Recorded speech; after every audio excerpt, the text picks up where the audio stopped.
आपने इस तरीके के क्वेश्चन तो ज़रूर ही देखा होगा। ये सिक्कों की संख्या पे आधारित क्वेश्चन है। जैसे क्वेश्चन आपको दिख रहा है, जब भी इस तरीके के क्वेश्चन आ जाए ना, तो इसमें होता क्या है कि सिक्कों का या तो मूल्य का अनुपात दिया होगा या तो संख्या का अनुपात दिया होता है। यदि मूल्य का अनुपात देता है तो संख्या पूछा जाता है, यदि संख्या का अनुपात देता है तो फिर जो है कि मूल्य पूछ लिया जाता है। फिलहाल यहाँ पे सिक्कों का मूल्य दिया हुआ है। अब समझ लीजिए सिक्कों का प्रकार इस तरीके से 1 रुपया 50 पैसे और 25 पैसे के सिक्कों का मूल्य जो है कि कितना है, इनका अनुपात है 5, 4 और 1 है। 5 संबंधे 4 संबंधे 1 है। अब सोचिए ज़रा, अगर 1 रुपये के सिक्के हैं, अगर ये 1 रुपये का सिक्का है और यदि सिक्कों का मूल्य 5 रुपये है, तो 5 रुपये यदि हैं और 1 रुपये के सिक्के हैं, तो हमारे पास कितने सिक्कों की संख्या हो जाएगी? आप कहेंगे 5 हो जाएगी। बिल्कुल सही।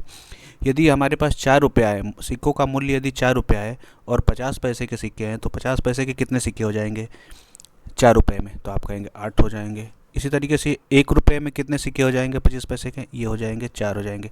इस प्रकार सिक्कों की कुल संख्या अनुपातिक रूप में, ये जो भी है एक अनुपात में, वास्तविक नहीं है। तो आप कह सकते हैं कि सिक्कों की कुल संख्या कितनी हो जाएगी यदि इसको हम जोड़ ले, तो आप कहेंगे 5 और 8 13, और 13 4 कितना हो जाएगा 17, यानी 17 अनुपात हो जाएगा। और कुल सिक्के की कितनी संख्या है? तो 340 है, यानी 340/17 कर लेंगे। और जिसका पूछा जा रहा है ना, उसी के अनुपात से गुणा कर दें। जिसका किसका पूछा गया? 25 पैसे के सिक्कों की संख्या। और 25 पैसे के सिक्कों की संख्या का यहाँ अनुपात के रूप में कितना दिख रहा है? 4।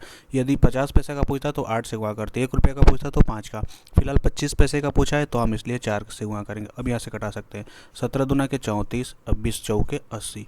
इसका मतलब ये हो गया कि 80 सिक्के जो है कि 25 पैसे के हैं। क्लियर है? समझ पाए होंगे। धन्यवाद।